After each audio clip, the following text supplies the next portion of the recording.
السلام علیکم ویورز، آج کی بات کے ساتھ حاضر خدمت ہوں۔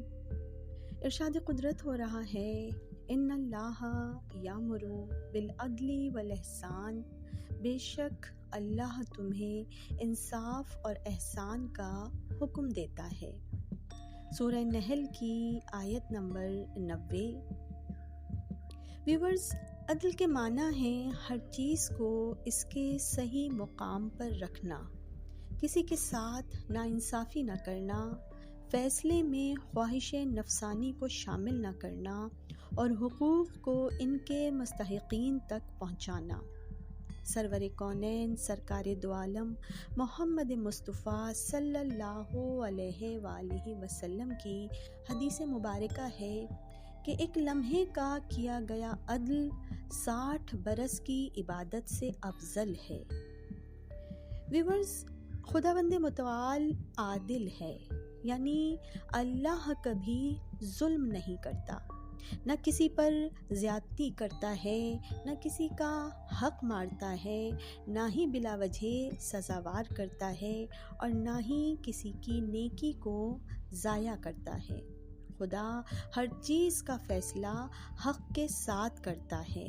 یہی وجہ ہے کہ قرآن میں ارشاد خداوندی ہے کہ اللہ لوگوں پر ظلم کا ارادہ نہیں رکھتا۔ امام جعفر صادق علیہ السلام سے انسان کے عدل کی صفت کے متعلق دریافت کیا گیا تو آپ نے فرمایا کہ انسان اس وقت عادل ہوتا ہے جب حرام چیزوں سے آنکھیں بند کر لے، برائیوں کی انجام دہی سے ہاتھوں اور زبان کو روک لے اور ظلم کرنے سے اپنے آپ کو بچا کر رکھے۔ ویورز، عدل انسانی کا مشہور واقعہ اسلامی تاریخ میں موجود ہے جب چوتھی دور خلافت میں حضرت علی علیہ السلام کا لشکر صفین کے میدان میں پہنچا اور دریائے فرات کا پانی مخالف لشکر نے بند کر دیا، اور جب حضرت علی کا لشکر مخالفین پر غالب آیا تو سپاہیوں نے عرض کی، یا امیر المومنین، اب ہمیں بھی اجازت دیں کہ ہم پانی انہیں نہ لینے دیں، مگر آپ نے فرمایا نہیں، پانی سب کے لیے برابر ہے، دشمن کے لیے بھی اور دوست کے لیے بھی، لہٰذا مخالف لشکر کے پیاسے سپاہیوں سمیت ان کے جانوروں تک کو پانی سے سیراب کیا گیا۔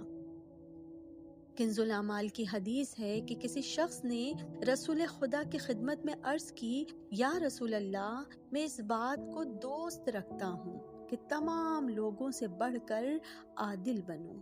اللہ کے حبیب نے ارشاد فرمایا، لوگوں کے لیے اسی چیز کو پسند کرو جو اپنے لیے پسند کرتے ہو، یعنی لوگوں کے لیے وہی امور انجام دو جن کی انجام دہی اپنے لیے چاہتے ہو، تو سب سے بڑھ کر عادل بن جاؤ گے۔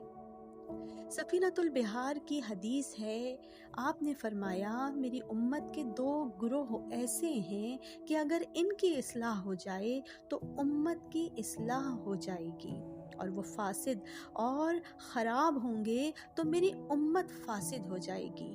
جب آپ سے پوچھا گیا، یا رسول اللہ، یہ 2 گروہ کون سے ہیں؟ تو آپ نے فرمایا، الفقہاء والامراء۔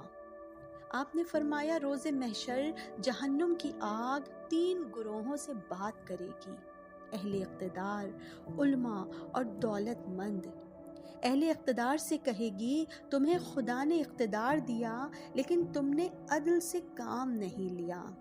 پھر علماء سے کہے گی کہ تم نے اپنے ظاہر کو بہت سنوارا لیکن اس علم کا حق ادا نہیں کیا۔